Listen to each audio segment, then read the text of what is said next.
سیدنا ابراہیم علیہ السلام کی عمر سب سے کم عمر والی روایت پر یقین کر لو تو 86 سال تھی، مگر ابھی تک اولاد کی نعمت سے محروم تھے۔ حرم میں بیوی بھی ایک نہیں بلکہ 2 تھیں، حضرت سارہ علیہ صلوات اللہ اور حضرت ہاجرہ علیہ صلوات اللہ۔ اس سے روز روشن کی طرح معلوم ہوا اور واضح ہوا کہ اولاد دینے کا خزانہ نہ کسی نبی کے پاس ہے اور نہ کسی ولی کے پاس ہے، بلکہ یہ خزانہ صرف اور صرف اللہ تعالی کے ہاتھ میں ہے۔ اگر اولاد دینے اور اولاد عطا کرنے کا اختیار اللہ کے سوا کسی اور کے پاس ہوتا تو اللہ کا خلیل اتنی عمر تک اولاد کے لیے نہ ترستا رہتا، وہ ایک نہیں کئی بیٹوں کے باپ بن جاتے۔ مگر قرآن کہتا ہے للہ ملک السماوات والارض یخلق ما یشاء یہب لمن یشاء اناثا ویہب لمن یشاء الذکور او یزوجہم ذکرانا واناثا ویجعل من یشاء عقیما انہ علیم قدیر۔ سورہ شورى۔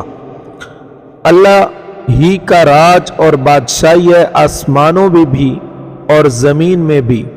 وہ پیدا کرتا ہے جو چاہتا ہے، عطا کرتا ہے جس کو چاہتا ہے بیٹیاں ہی بیٹیاں، اور بخشتا ہے جس کو چاہتا ہے بیٹے ہی بیٹے، یا ان کو عطا کرتا ہے جوڑے، بیٹے بھی اور بیٹیاں بھی، اور جس کو چاہتا ہے اسے بانجھ کر دیتا ہے۔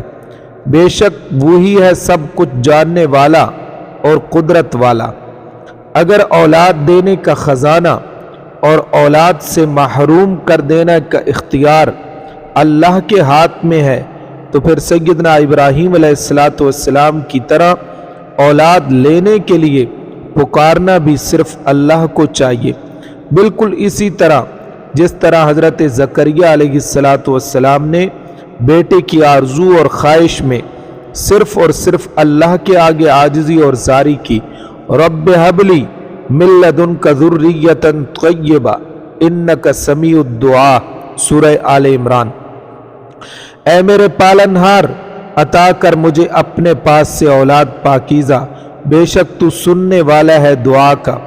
اللہ تعالیٰ کے علاوہ کسی اور کو اولاد دینے والا سمجھنا یا اللہ کے سوا کسی دوسرے کو اولاد کے لیے غائبانہ پکارنا شرک ہے، اور یہ بتانے کی ضرورت نہیں ہے ان الشرک لظلم عظیم، بے شک شرک بھاری بے انصافی ہے۔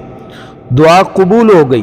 سیدنا ابراہیم علیہ السلام نے بڑی زاری، بڑی عاجزی اور خشوع کے ساتھ بیٹے کے لیے دعا مانگی تو اللہ تعالیٰ نے اپنے فضل و کرم سے اور اپنی رحمت سے ان کی درخواست اور دعا کو قبول کر کے بیٹے کی خوشخبری دی۔ فبشرناہ بغلام حلیم۔ سورۃ الصافات۔ پس ہم نے ابراہیم کو ایک بردبار اور حوصلے والے بیٹے کی خوشخبری دی۔ چنانچہ سیدہ ہاجرہ رضی اللہ تعالی عنہا کے بطن سے اللہ تعالیٰ نے انہیں ایک بیٹا عطا فرمایا جس کا نام اسماعیل تجویز کیا گیا۔ اسماعیل نام رکھنے کی وجہ اسماعیل اسمع اور ایلو سے مرکب ہے۔ عبرانی زبان میں ایل اللہ کے ہم معنی ہے اور اسمع کا معنی ہے سن۔ چنانچہ اسماعیل علیہ السلام کی پیدائش کے بارے میں اللہ تعالیٰ نے سیدنا ابراہیم علیہ السلام کی دعا سن لی تھی، اس مناسبت سے ان کا یہ نام تجویز ہوا۔